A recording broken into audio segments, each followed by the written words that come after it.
I got so much motherfucking design on right now. Break it down, bring it back, make it clap. I got 3 old thoughts, new guap, where that thing. Bitches on my line, and you know. Assalamualaikum warahmatullahi wabarakatuh. Perkenalkan, nama saya Syahrina Fadilah, kelas 12 TKJ. Di sini saya akan membacakan tugas bahasa Indonesia, yaitu monolog Letnan TNI Jamin Gintings. Letjen TNI Jamin Gintings adalah seorang pahlawan nasional yang berasal dari Tanah Karo, Sumatera Utara. Jamin Ginting dikenal sebagai sosok pejuang yang berperan besar dalam merebut dan mempertahankan kemerdekaan Indonesia. Dalam sejarahnya, Tanah Karo merupakan kawasan tempat Jamin Ginting berjuang pada masa revolusi tahun 1945. Jamin Ginting lahir pada 12 Januari 1921 di Kampung Suka, Kecamatan Tigapanah, Kabupaten Karo, Sumatera Utara. Nama lengkapnya adalah Jamin Ginting Suka yang kerap disingkat menjadi Jamin Ginting, dan ada juga yang menulis Jamin Ginting atau The Jamin Gintings.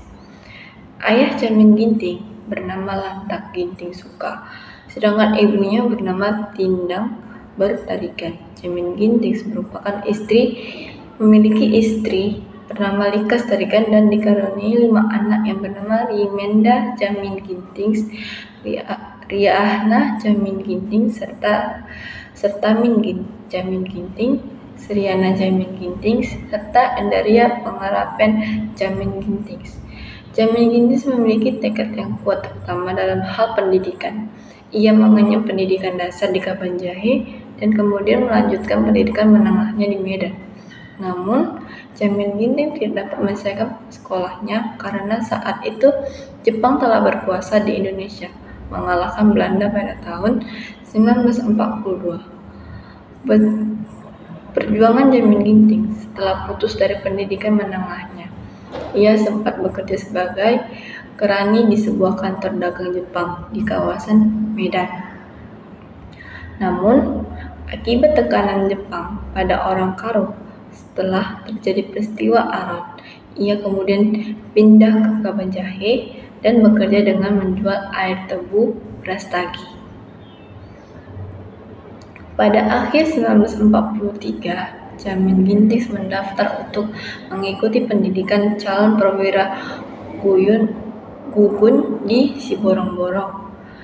Ia kemudian mengikuti pelatihan militer selama 3 bulan sampai ia menjadi perwira gugun dengan pangkat letnan.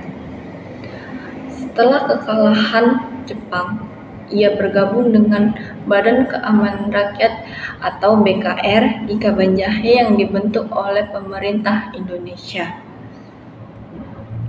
Pasukan BKR yang ia pimpin kemudian berubah menjadi Tentara Keamanan Rakyat atau TKR, mengikuti kebijakan pemerintah pusat pada 5 Oktober 1945. Pasukan yang dipimpin Jamin Ginting sempat melucuti senjata pasukan Jepang di Tigapanah dan terlibat kontak senjata dengan pasukan Inggris yang mencoba untuk melalui Brastagi. Meski sempat tersedak dibantu dengan pasukan Tama Ginting, pasukan Inggris pun dapat dipukul mundur. Jamin Ginting terlibat dengan banyak perang saat menjadi komandan Resimen 1 Divisi 10 di Tanah Karo, Langkat, Deli Serdang, dan Aceh Tengah, di wilayah yang kerap terjadi kontak senjata antara pasukannya dengan pasukan Belanda. Jamin Ginting pernah terlibat pertempuran Titi Bambu dan pertempuran Marinindi. Pertempuran Titi Bambu berlangsung pada 21 Agustus 1947 ketika pasukan Kompi Markas Resimen 1 yang hendak menyeberang sungai mampu dibantai oleh tentara Belanda. Sedangkan pertempuran terjadi di Bukit Marinindi terjadi pada 28 Desember 1948 ketika pasukan Batalion 15 menyerang basis Belanda dengan taktik gerilya. 7 orang pasukannya gugur, termasuk Komandan Kompi Seksi 2 Letnan Kadir Saragi. Atas prakarsa Jamin Ginting untuk mengenang pertempuran berdarah itu, nama Bukit Marinindi kemudian diganti menjadi Bukit Kadir. Kemudian saat gerakan PRRI menyatakan perlawanan Divisi Bukit Barisan Tengah dipimpin oleh Kolonel Maludin Simbolon, sedangkan Jamin Ginting menjadi kepala stafnya.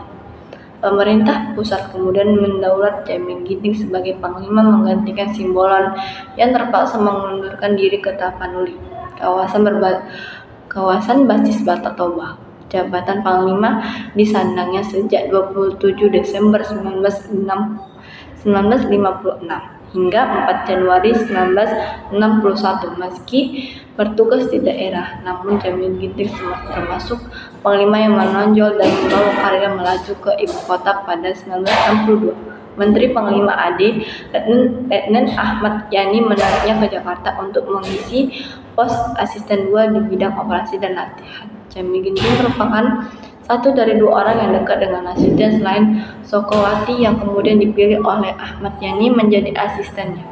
Dipilihnya Jamin Ginting terutama karena loyalitasnya terhadap Presiden Soekarno. Meski era Orde Baru, posisi Jamin Ginting di Staf Umum AD digantikan oleh Sumitro, sementara karyanya di bidang politik mencatat posisinya sebagai anggota DPR dari golongan karya pada 1971 sampai 1976.